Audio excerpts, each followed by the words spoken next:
हरेक आमा आफ्नो सन्तानसँग बस्न चाहन्छन्, तर मामु मामु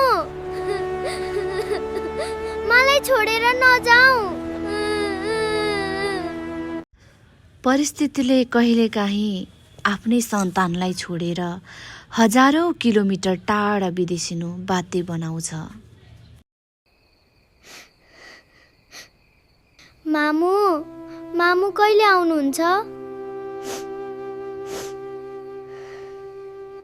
घर छोड्नुको पीडा एउटा हुन्छ, आफ्नो सानी छोरीको मामु कहिले आउनुहुन्छ भन्ने आवाज सम्झदा मन एकदम टुक्रिन्छ।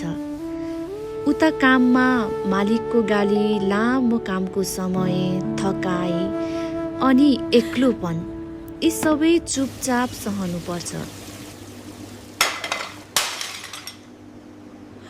What are you doing? Be careful! कसैले देख्दैनन् उनीहरूको त्याग, तर एक दिन त्यही त्यागले छोराछोरीको भविष्य उज्यालो बनाउनेछ। सबै सङ्घर्षरत आमाहरूलाई सम्मान। तपाईँ एक्लो हुनुहुन्न है।